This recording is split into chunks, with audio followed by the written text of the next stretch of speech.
नमस्कार दोस्तों। आज आपके सामने Eastern Body Western Mind Anodea जूरी द्वारा पुस्तक लिखी जो चक्रस पर आधारित है, पिछले अध्याय के अगले क्रम को जारी करते हुए आइए दोस्तों अगली कड़ी को हम ध्यान से सुनते हैं। आघात और दुर्व्यवहार। जन्म के समय आघात, परित्याग, उपेक्षा, गंभीर बीमारी, मुख्य भोजन, अत्यधिक गरीबी या शारीरिक शोषण जैसी कोई भी चीज जो अस्तित्व को खतरे में डालती है, पहले चक्र को प्रभावित करती है।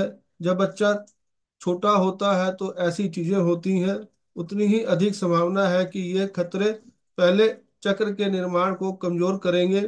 जीवन का एक सहज पहला वर्ष एक ठोस आधार बनाता है जो बाद में कठिनाइयां को बेहतर ढंग से सामना कर सकता है या उनसे उबर सकता है।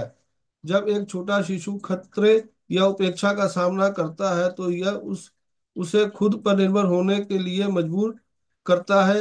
एक ऐसी स्वतंत्रता जो विकासात्मक रूप से असंभव है। इसके बजाय ऐसा होता है तो ऊर्जा का नीचे की ओर प्रवाह अवरुद्ध हो जाता है। इसके बजाय जीवन शक्ति ऊपर चक्रों की ओर बढ़ती है जो सुरक्षित महसूस करते हैं, फिर ऊपर की ओर बढ़ना आदत बन जाता है, निचले चक्रों को कम करता है और सिस्टम को संतुलन से बाहर कर देता है। जैसे माता पिता बच्चे के लिए होते हैं वैसे ही मन शरीर के लिए होता है। जन्म और शाश्वतता अधिकांश लोगों की सचेत स्मृति से परे है, फिर भी प्राथमिक अनुभवों के रूप में यह प्रत्यक्ष रूप से हमारे अस्तित्व के हर पहलू में व्याप्त है। इन आघातों से उबरना एक स्पष्ट रूप से गैर बौद्धिक प्रक्रिया है। इसके लिए शरीर के संदेशों और गतिविधियों पर वापस लौटना, खुद को अपनी भौतिकता में डुबोना और मूल आवेगों में फिर से उड़ना आवश्यक है। निम्नलिखित कुछ दुर्भाग्यपूर्ण घटनाओं पर एक नजदीकी नजर है जो इसके महत्वपूर्ण प्रारंभिक चरणों के दौरान पहले चक्र के कामकाज को नुकसान पहुंचाती है। जन्म आघात हमारा पहला जीवित रहना का अनुभव है। जन्म के बाद में माँ से अलग होना एक निंदनीय चिकित्सा प्रथा है जो शिशु के लिए मौलिक रूप से दर्दनाक है। यह कोई आश्चर्य की बात नहीं है कि इस तरह की प्रथा का पालन करने वाली संस्कृति लोगों को अपनी जमीन से इतना दूर कर देती है कि हम खुद को चेतना और संस्कृति भौतिक शरीर के विकास की तुलना में कहीं और अधिक तेजी से बदलती है। पिछली शताब्दी में ही बच्चे तकनीकी वातावरण में पैदा हुए हैं, जबकि गर्भ से निकलने के लाखों साल बाद भी माँ के संपर्क, शांति, अंधकार और संयम के समान रूप से जैविक अनुभव से चले गए हैं। तकनीकी जन्म जिसमें शिशु को चमकदार रोशनी में बाहर निकाला जाता है, पीटा जाता है और माँ से अलग किया जाता है, हमारे प्राचीन तंत्रिका तंत्र के लिए इतना बड़ा झटका है कि कुछ बहुत गलत है। भले ही नवजात शिशु को इस तरह की निर्माण के बारे में पता ना हो, बिना एनीस्थीसिया के खतरा करने से पुरुष शिशुओं की ओर भी अत्यधिक आघात पहुंचता है। सौभाग्य से अस्पताल गर्भ से माँ और स्तन तक निरंतरता की आवश्यकता के बारे में अधिक जागरूक हो रहे हैं।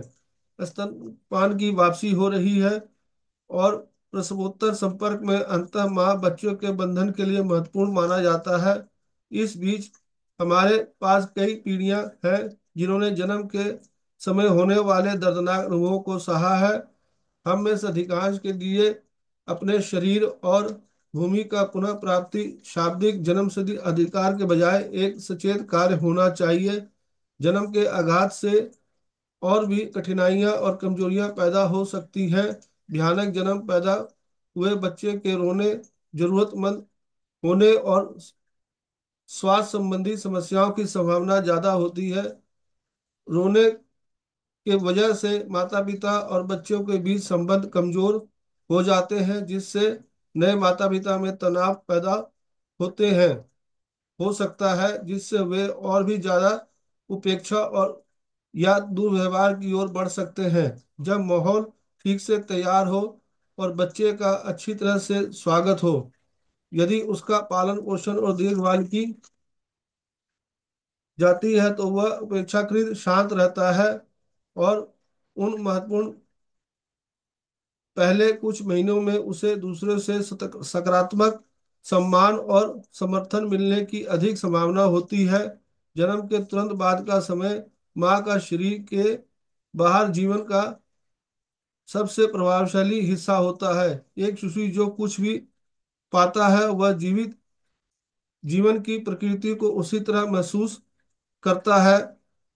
जीन लिडलॉफ इंक्यूबेटर शिशुओं के स्पर्श और दूध से वंचित रहते हैं। बिना छुए शीशे के माध्यम से प्यार भरे चेहरे को देखना शरीर से अलग है।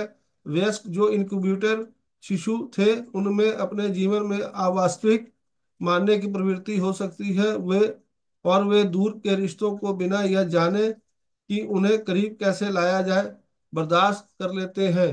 एक स्पष्ट भावना है कि जीवन से कुछ गायब है, लेकिन वे यह समझने में असमर्थ है कि यह क्या है। अलगाव हार्मोनल लगता है और इसलिए बहुत आसानी से स्वीकार कर लिया जाता है। वे सुरक्षा और बंधन के अनुभव को याद कर रहे हैं और इसलिए अपने स्वयं के शरीर के साथ ठोस संपर्क की कमी महसूस कर रहे हैं। संन्यास परित्याग, चाहे शारीरिक हो या भावनात्मक, सीधे हमारे अस्तित्व को प्रमाणित करता है। एक बच्चा जिसे पर्याप्त रूप से छुआ नहीं जाता है वह एक तरह से परित्याग का अनुभव करता है। भले ही अन्य देखभाल प्रदान की जाती है, शारीरिक पोषण इतना आवश्यक है कि स्पर्श से वंचित संसाधनों में अक्सर बच्चे मेरेक्सिस बीमारी से मर जाते हैं, जो ग्रीक शब्द है जिसका अर्थ है छीण होना। उनके पास केवल भोजन से खुद को बनाने के लिए पर्याप्त ऊर्जा नहीं होती है। 1920 के दशक में अध्ययनों से पता चला है कि संस्थागत शिशुओं की मृत्यु दर 90 से 100% थी। जो कुछ बच गए थे वे जिन्हें थोड़े समय के लिए पालक घरों में रखा गया था।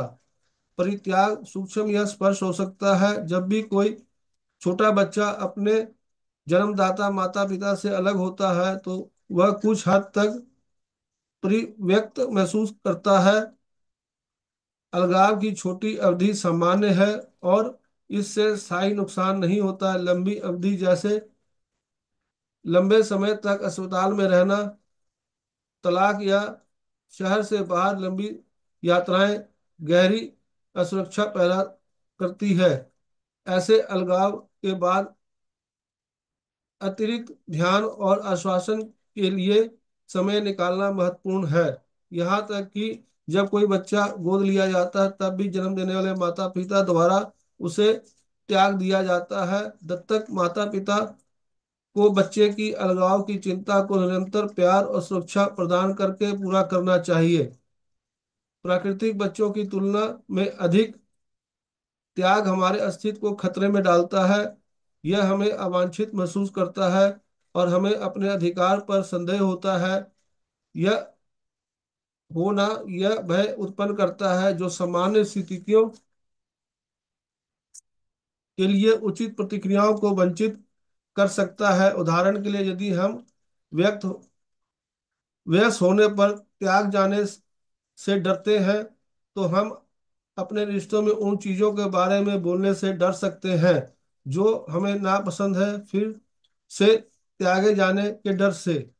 या हम त्याग को बहुत आसानी से स्वीकार कर सकते हैं और अपने साथी की थोड़ी सी भी आलोचना या मनोदशा में बदलाव को इस सचेत रूप में से समझ सकते हैं कि हम वंचित हैं।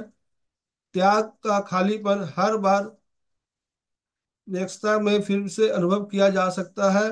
जहाँ किसी परिजन को खोने पर हमें ऐसा महसूस होता है कि हम टूट रहे हैं। शरीर स्वयं इस पतन को दर्शा दर्शा सकता है, जिसमें मांसपेशियां लगातार कमजोर होती हैं, पैर कमजोर होते हैं और ऊपरी पीठ झुकी हुई होती है, जैसे रीढ़ कुछ को सीधा नहीं कर सकती। प्रारंभिक वर्षों के दौरान परित्याग के परिणामस्वरूप अक्सर अत्यधिक पहला चक्र होता है, जो सुरक्षा, भोजन, प्रियजनों या दिनचर्याओं से चिपके रहने से अधिक क्षति पूर्ति करता है। जेनेट अपनी नौकरी से नाखुश थी, लेकिन उसे कुछ और ना मिलने के डर से उसे खोने का डर था। मारियाना का रिश्ता अधूरा था, लेकिन उसे यकीन था कि अगर वह इसे छोड़ देगी तो वह हमेशा के लिए अकेले रह जाएगी। मार्विन के पास बैंक में बहुत पैसा था, लेकिन वह इसे कभी खर्च नहीं कर सकता था। हर कोई भी उनके पास थी उसकी सुरक्षा से चिपका हुआ था। अनिवार्य रूप से अपनी ऊर्जा को एक होल्डिंग पैटर्न में लगा रहा था जो झूठी सुरक्षा प्रदान करता था। बुनियादी विश्वास के बिना वे सभी बदलाव से डरते थे। दूसरों द्वारा परित्याग भी खुद को छोड़ने की प्रवृत्ति पैदा करता है। उदाहरण के लिए, जिनकी थोड़ी सी भी रुकावट पर जो भी काम कर रही होती है उसे छोड़ देती है। सैम अपने शरीर की खराब देखभाल करता है, खाना या नहाना भूल जाता है। सारा जब असहमति का सामना करती है तो अपनी राय छोड़ देती है और दूसरों की राय अपना लेती है। नाथन अपने प्रोजेक्ट को पूरा करने से पहले ही छोड़ देता है, स्कूल छोड़ देता है और काम और घर पर काम अधूरा छोड़ देता है। त्याग सुरक्षा, आशा और आत्मविश्वास की भावना विकसित करने के लिए आवश्यक विश्वास को कमजोर करता है। यह हमारे आत्मसम्मान की नींव को कमजोर करता है। दोस्तों, यह अध्याय यहीं तक। कल फिर आपके साथ इसकी अगली कड़ी के साथ पेश होऊंगा। धन्यवाद। Thank you.